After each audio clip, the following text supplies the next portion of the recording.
I'm Catherine Kingsley. And I'm Catherine Stern. And this is Contemplating Culture, a missionary walk through a secular age. Together we journey through A Secular Age by Charles Taylor, a book looking at the history and philosophy of how the world got where it is, and the impacts of our contemporary culture for us today as missionaries. And we're inviting you to join the conversation.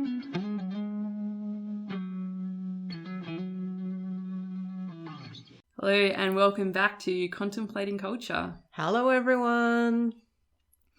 So last week we were looking at the natural law, and today we're going to look at one of the consequences of that space kind of coming about. We're talking about the secular public sphere that kind of emerged with the emergence of natural law, that we could have conversations that weren't necessarily sitting in a faith space about morality and politics and things like that.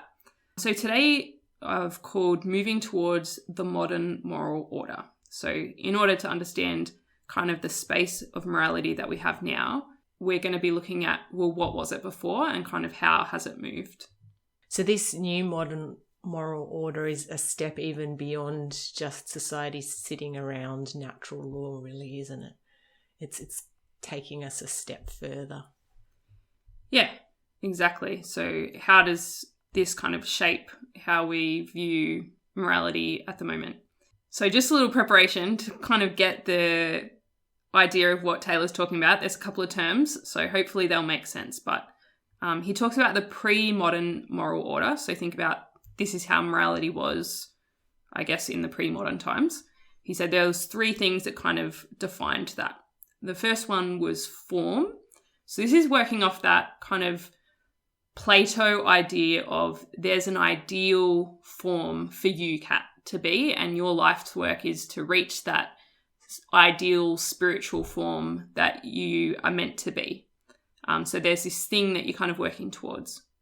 And the second thing that he says is function. So we're talking very much about that feudal society where there's a hierarchy, and we've been talking about the body, each of the parts having a role to play. So everything's kind of working together. So the ideal me fits into that body and works with the ideal you to form the ideal society. Yes.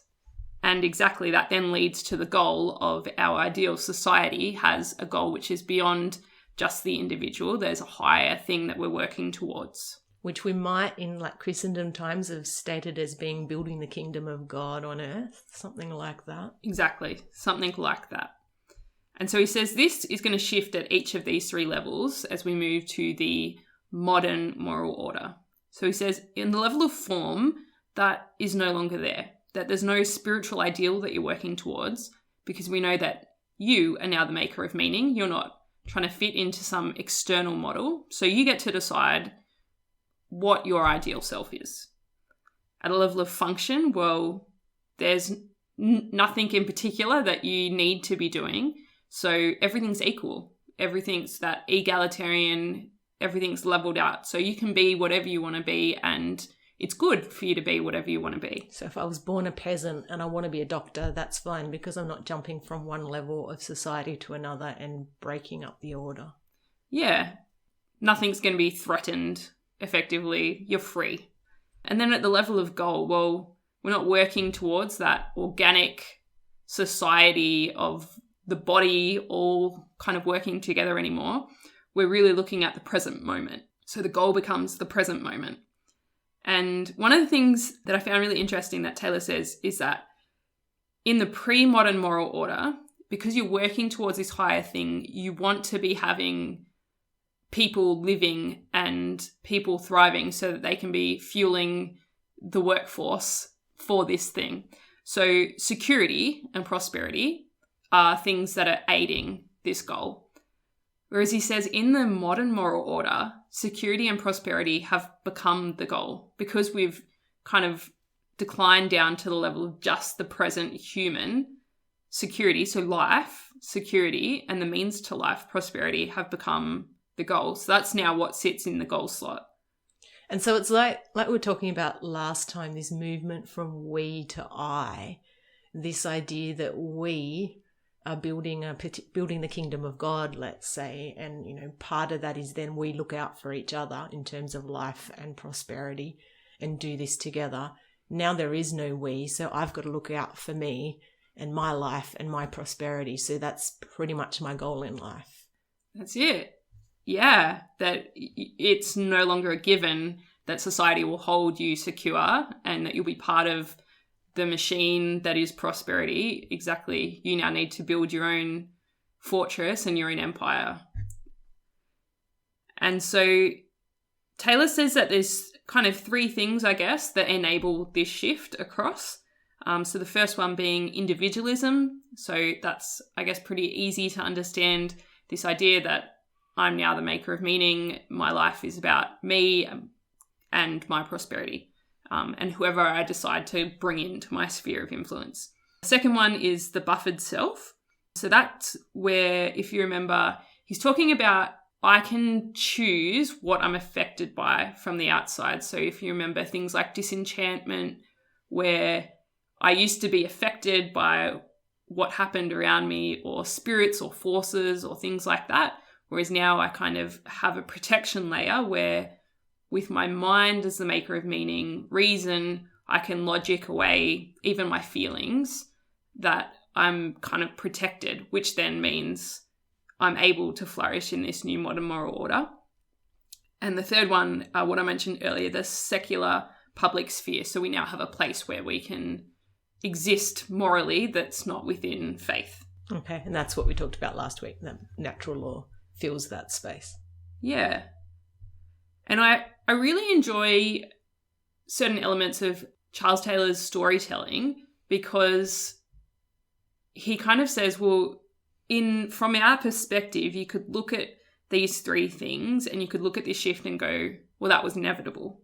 So I really enjoy the times when he is like, hold on, it's not inevitable. It's actually quite miraculous that such a firmly held thing that had been, so long that society had been held as a we, that anything had the force to shift it across to an I, that's actually quite miraculous. Mm. It's one of the other things he says is like, obviously we're looking at it, from the 30, 40 years that we've been alive now, like this is our now. But he says it's still in flux, that society hasn't settled yet. And you can probably get a sense of that people still aren't sure where things are going to land.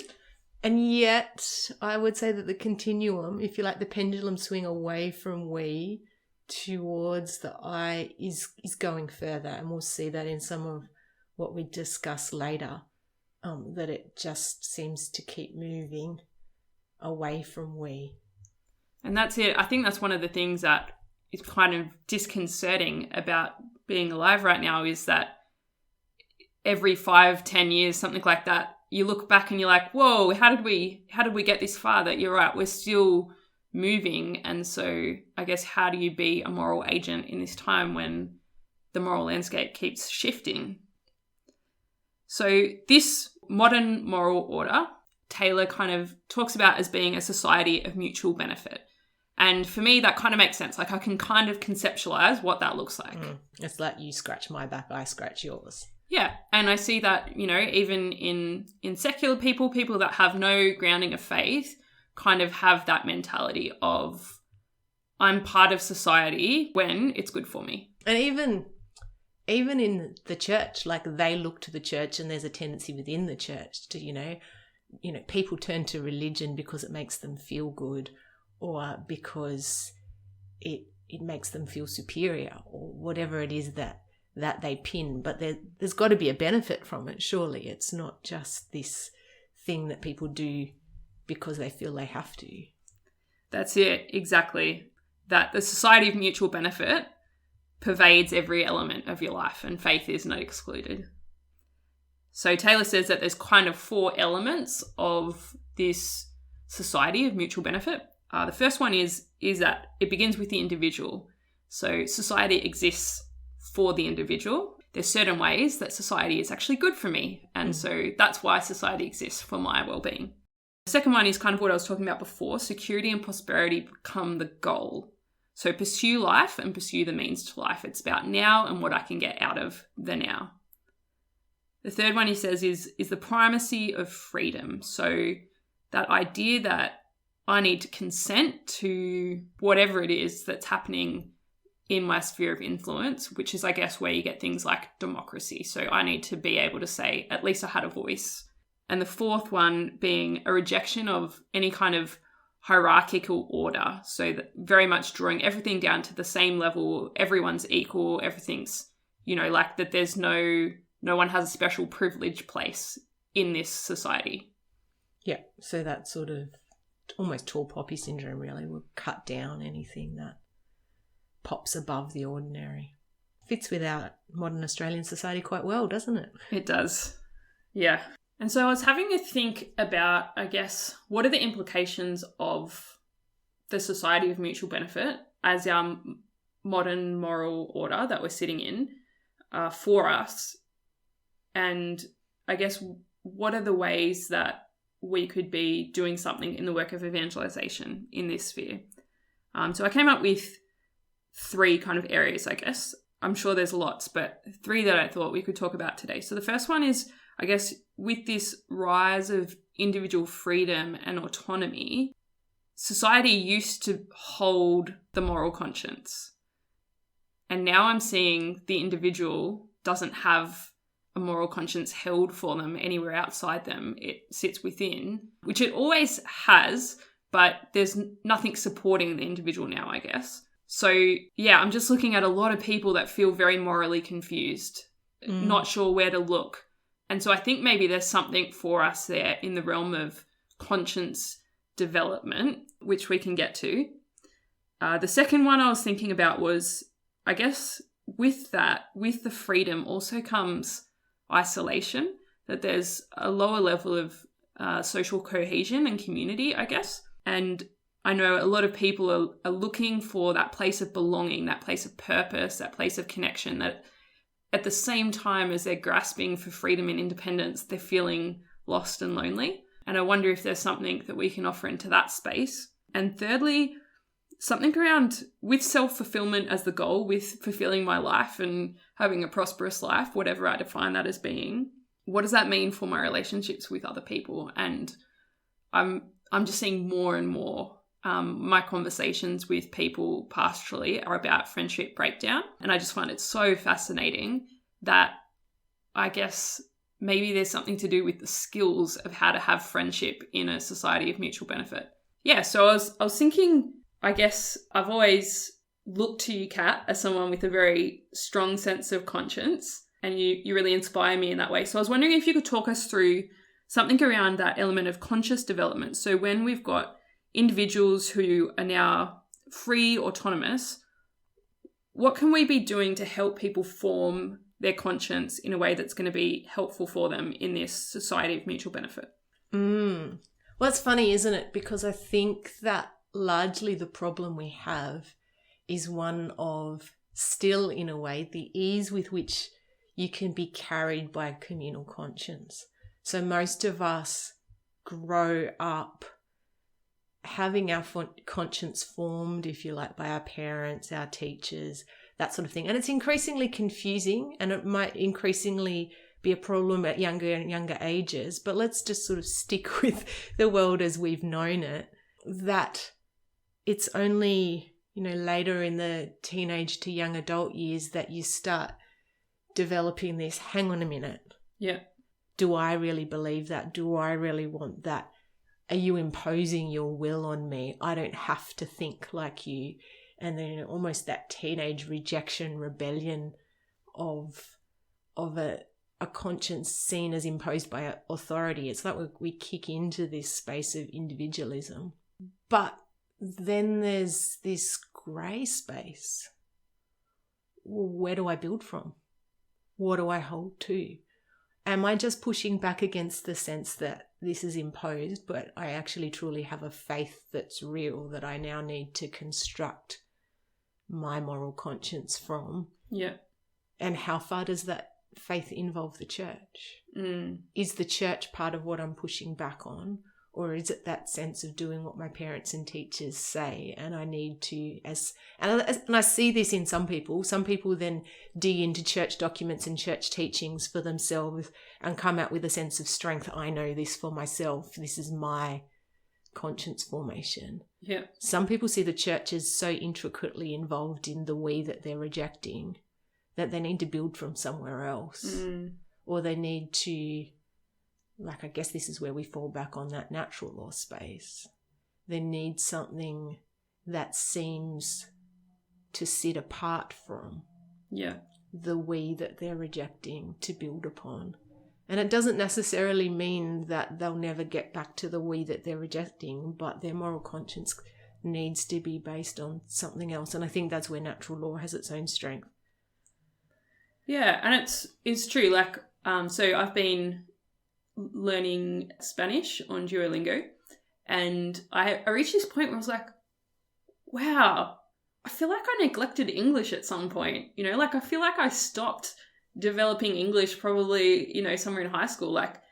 I encounter words now that I didn't know, and I choose not to know, because I don't fit in easily into what I already had as my framework.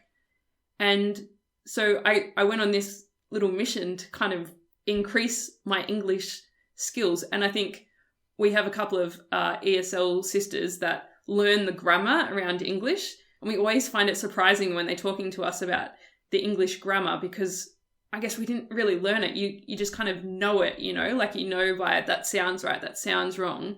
But then one of the things that happens is something new comes along, and you're talking about the word, what was it? Triumphing. Yeah. Triumphing before, where you kind of got to figure out, does it sound right or not? Because you don't actually know the grammar rules around it. You just kind of know by feel. And I think maybe there's a similar kind of thing happening in the moral sphere where, as you said, the world is shifting at an increasing rate. And so we're maybe a lot of us are still using the moral skills that we developed in high school as that kid with those structures around us.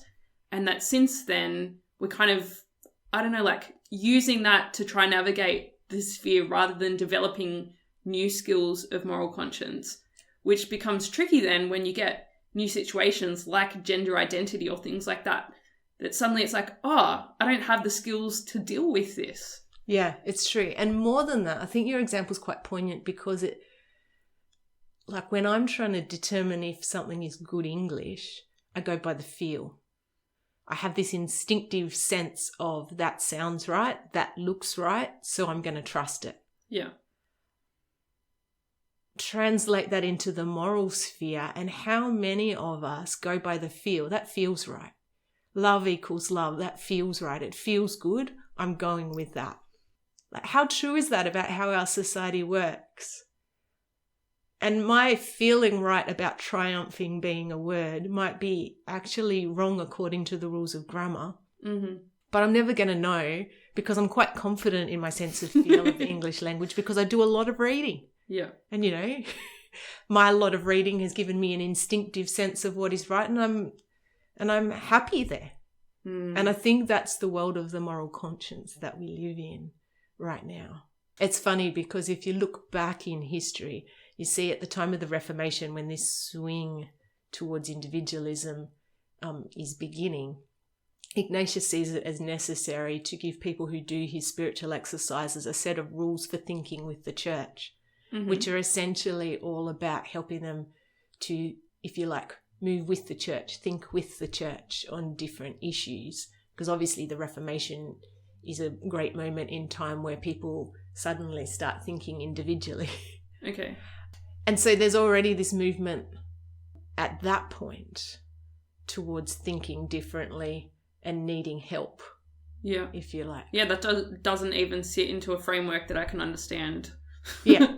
Yeah. So today I think we're so far from that I couldn't propose rules for thinking with the church to most people that I'm walking with. But what I have found is that the logic of love tends to still sit within the human person, which makes sense if we're made in the image and likeness of God who is love. And God is love forms the basis of eternal law, which forms the basis of natural law, then actually you can build on Augustine's love and do what you will, as long as you help the person have a full vision of what love is. Like, love is self-sacrificial, which doesn't give that sort of get out of jail free around love and how I feel, but actually starts to build on this thing of love as a conscious choice to act in a particular way. So is there something then about, I guess, reflection on the choices that we make and seeing how they went? Because I guess that's one of the things of, if you think of conscience like a compass, like you've got to keep checking back with it. Is it something like that then, where if we do want to build up love, that we need to, I don't know, like reflect on it, think about it?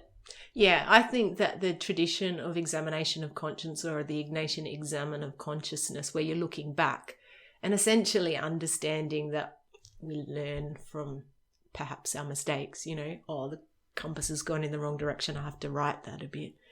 And I was reflecting the other day that, you know, sometimes if we don't have a moral compass to start with, maybe the best way to identify those moments is to look back in our day for the moment where you had that tug of war with your inner child. And I was describing it earlier, I think, as, you know, that moment where as a child you first learned that you had to share, and there was this excruciating battle that went on inside between but I want and the pressure from outside to share your toy. That still lives within us. You know, but I want to ignore that phone call, but I want to, sits very strongly within us. And there's usually a voice pushing back against it, which sometimes we can label as guilt or something like that. But there's a voice pushing back saying, but I probably should, or the loving thing would be, or that kind of thing. And actually to sit with God a step back and have a conversation about what was going on in there in me. Which of this was the voice of love? What does, in that situation, now I'm not sitting in it, like, where was your voice? Which was the voice of love? And what, if I was faced with that situation again, would I have liked to have done, having had this conversation? And I wonder as well if there's, I do a series on, you know, navigating tricky terrain and talking with people that sit in a different kind of sphere to you. And one of the things that I talk about is what can happen when you take a value as the absolute. And so I think love is a perfect example. Is if you're only taking your own understanding of love, that maybe it's not being checked. And I think we would often talk about love being checked by truth. So maybe it's like taking, like what I can hear you saying is taking that inner voice of love and aligning it, seeing where it lines up with the true voice of love. Yeah, and I think this is where the ongoing work has to happen on two levels. One is that you need to be working with someone on the truth of what love is. And the other is that they need to be doing the inner work of learning to listen to that in themselves. I don't think you can do all one or all the other. But I think both are really important. Like if you look at our church teaching on the moral conscience, you're honor bound to follow your moral conscience. But a lot of people need to understand what within them actually is their moral conscience. Yeah, you're also bound to form your moral conscience. Well, yeah, yes, to form it, that's that side. But people, I think, don't know which one is their moral conscience. Right. You know, that thing that made me feel guilty about not taking that call, was that my moral conscience, or is my moral conscience the voice that says that I should be able to choose whether I want to take a call or not? Right. Differentiating that from all the other inner voices that might be happening. Yeah. How do I know what my moral conscience is, and how do I work with myself when I don't follow it so that I'm more and more habitually following my own moral conscience? So it's the inner work and the more external work of learning to form. So for someone listening who is thinking, yeah, I find myself a bit confused like that, what would be kind of your clear-cut advice for them in forming themselves as a moral conscience? Find someone, a source that you trust to be a bit of a guide for you in either conversations or reading or listening to get you onto a path of forming you in truth in a objective kind of way, and take up a pattern of, I would say, the Ignatian examen rather than examination of conscience, because there's more of an element of balance sitting around looking for the presence of God and listening to the voice of God rather than just a black and white, did I do something wrong? Yeah. And make a regular habit of looking back over your day and paying attention to how you listened to or didn't listen to your conscience. That's really good. And I guess the next step for us as missionaries is to be encouraging others into this, but you've always got to integrate at your own level first, I think, for it to have the power. So the next thing I kind of talked about was the increase of isolation, social cohesion. And I think one of the things that we have to offer is community and purpose. And we might get to that at another point, but I think one of the things that feeds into that is it's really difficult to be part of a community when self-fulfillment is the goal. In a mutual benefit society, it's going to affect how I know how to relate to groups and how I relate to individuals. And as I was saying, I think so many people today are being heartbroken. Like, I'm literally having conversation after conversation of my friend broke up with me. You know, like I had a friendship breakup. Like, it's really taken to that level, and people are finding them more painful than a romantic breakup. Because, and I mean, it's a tricky space to balance, because I guess the word toxic friendship is describing a very particular kind of thing, and there's a lot of things around cancel culture. If you've got a toxic friendship, cancel that person out of your life. Like, that's the pattern that we're seeing more and more. Like, if they're not bringing to the table enough or the right stuff, you don't have time for that person in your life, kind of thing. Like, life's too short. And I'm not saying that that's wrong, but I'm saying that needs to be held, I guess, in tension, that we need to be, that's not doing anything for developing our skills of interpersonal relationship, I guess is what I'm saying. So one of the things I've been thinking about recently is, I mean, because I experience this in my own life, you know, like when I feel heartbroken in a friendship, the pull as someone living in this is to go, you know, get out. Forget it. Exactly. I'm moving on. Exactly. And so I had to do a real check on myself and look at, okay, well, what were the expectations that I was holding? And how are those not being met? And then having the courage to say, well, maybe that wasn't on them. Maybe I could let go of my expectations, and rather than using people to fill all the different buckets that I needed, kind of moving in a space where I could actually just enjoy people, enjoy friendship, enjoy the mystery of who they were and what they brought to the table, that every day is not them meeting or not meeting an expectation, but every day is just me meeting them, interpersonal exchange. And so something that I found recently that I guess brings a secular kind of mindset to a framework that can help with this is one of the sisters and I were listening to Brene Brown's Unlocking Us podcast. She talks about this concept that she has of living big. So BIG being an acronym for a way to grow in an interpersonal relationship. So B being for boundaries. So knowing what boundaries do I need to have in place to stay. I for integrity of like, what is it of me that I don't want to lose in this place? And that's, I guess, like, so you know what your boundaries are protecting. And then from that place of kind of having yourself integrity looked after and the boundaries in place that you know you're not going to cross, then you can be generous from that place. And I think it came out of research that she found that the most generous people were people with the best boundaries, which is really interesting, that people that are super generous can do so because they know what they have to give.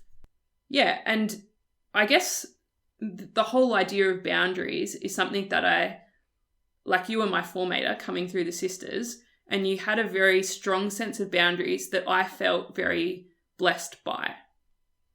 Well, I had to develop them because I realized when you're doing what I was doing, which was a full-time job as formator, and then trying to do part-time study on top of that, my resources were quite limited outside of that. And yet, as you would know, we're constantly being asked, can you do a talk here? Can you help with this? And I wanted to do it all. And then I would get into almost burnout space and have to back right off. And so I had to learn, well, where can I give and where can I not give? Like, what's the balance here? And working with my supervisor, I came to a space where I had 2 questions I would ask when anybody requested anything of me. And they were internal questions. The first one was, am I responsible for this? Like, does this come under the heading of my role as formator, or do I need to do this as part of my study? And if the answer to both of those questions was no, then the next question I could ask myself was, can I afford at this time in my life, with, the emotional space that I have or don't have, to be generous? So sometimes the answer to that was, yeah, I can write a talk for you, or yeah, I can bake a dinner for you, or that kind of thing. And sometimes I would look at my inner space and go, like, I might have the outer space, but my inner space says no. Or sometimes I'd look at my diary and go, I'm as generous as can be on the inside, but I cannot squeeze another minute into my timetable. I'm really sorry, I have to say no. But that gave me a real sense of freedom then, that it wasn't this blanket no to anything anybody asked me, but that my yeses were within my own limitations. And I guess this then transfers into a skill for friendship.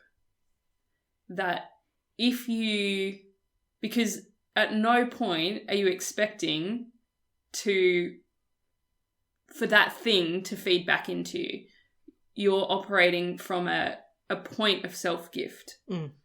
You're operating from, as you were talking before, choosing love. And so it then doesn't matter what the other person is bringing to the table, whether they're always in the needy state or sometimes they have something that they're blessing you with.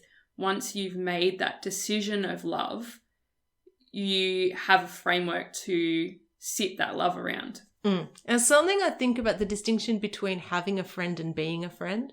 Like, if I focus on how many friends I have, it's usually about what I get out of that friendship. When I focus on being a friend, it usually turns out that I have more friends than I think I do.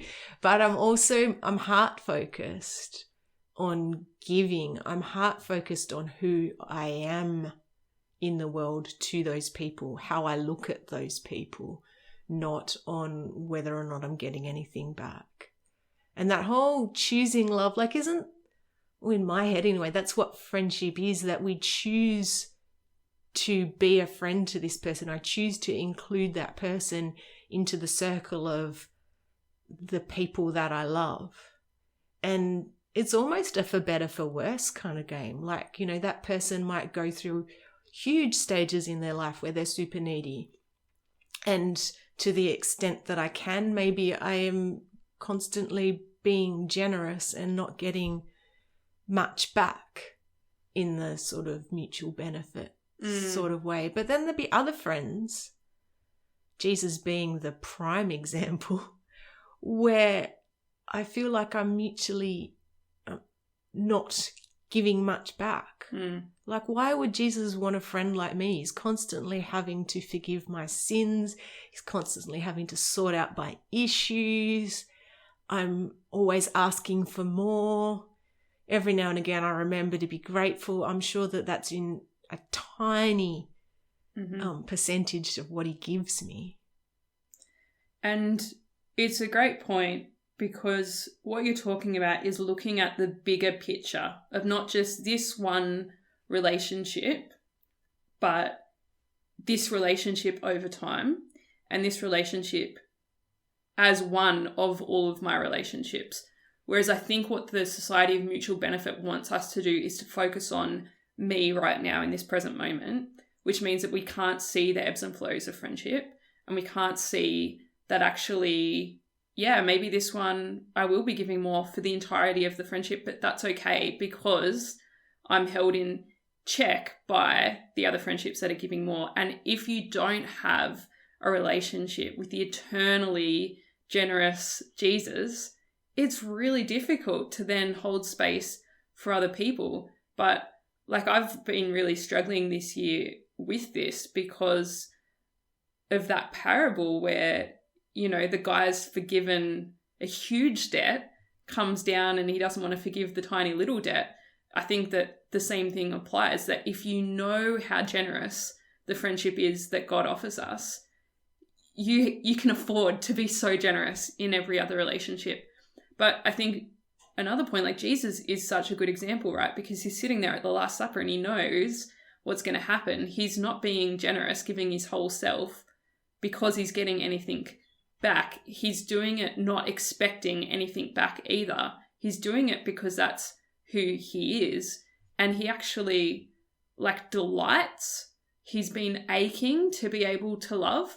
And I guess that's something that I've been learning over the years about the joy of choosing love, is that once I've chosen it, I don't need to second guess myself. I'm like, I'm in and I'm loving, and it doesn't matter then what you bring to the table because you have me. You have love in whichever way I'm able to give it, and I'm going to enjoy loving you because that's the decision that I've made. I know that that's the truth of what I'm here for.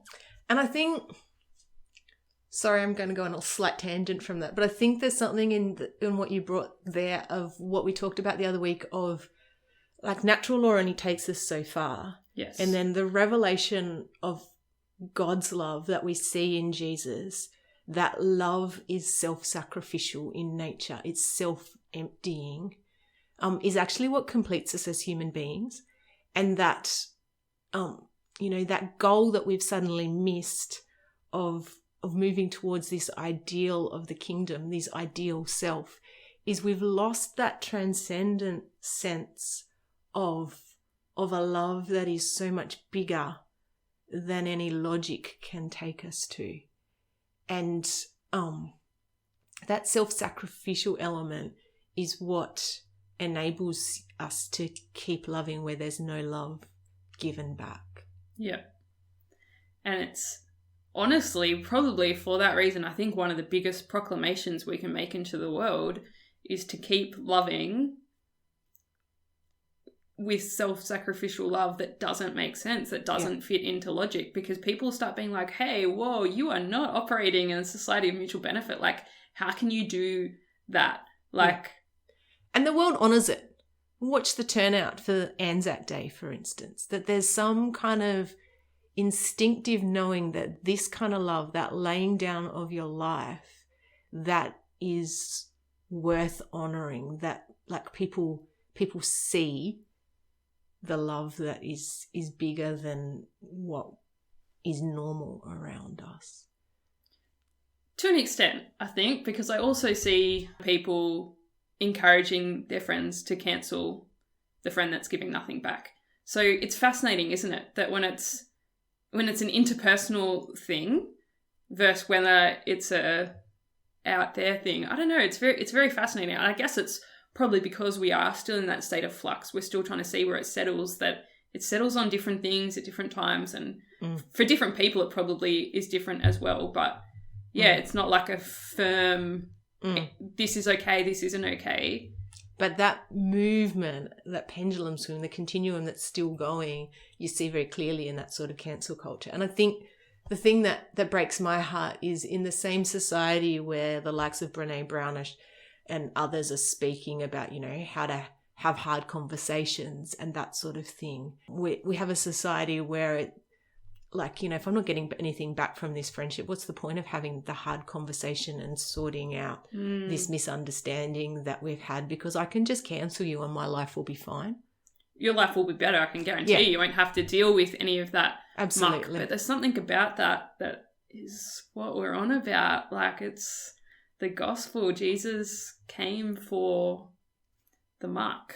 The cost of that difficult conversation says, I love you, in a way that not a lot else does, really. Like, you're important enough to me that I want to work this out.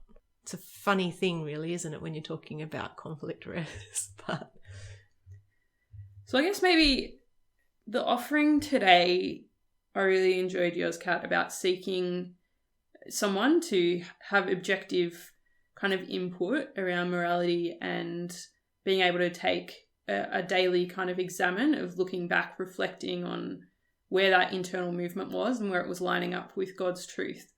In terms of friendship development and skill development, I think maybe it's something around being able to take some time to notice where the society of mutual benefit is impacting your relationships and praying in the grace to transcend that, to be able to have a heart of generosity, to maybe even look at what boundaries you need to put in place. Like, you had really good questions, something like that, of like, what do I need? Taking it to the Lord and saying, what do I need to transcend the society of mutual benefit in these relationships, I think is a really good starting place, at least.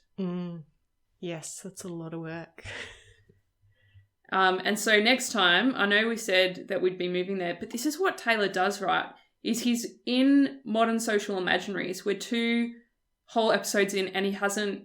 Next week, he's going to explain what it actually is, but we'll have a good framework to understand it, to reflect back and go, oh, that was a social imaginary. Because this is very much what he does. He'll do something, then he'll go, oh, what I was just talking about was this. So it's a good example of what's to come.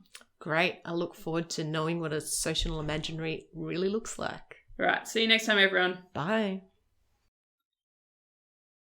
This has been Contemplating Culture, a podcast produced by the Missionaries of God's Love Sisters. For more information from today's episode, be sure to check out the show notes. We pray that today has blessed you, and most importantly, we invite you to continue the conversation.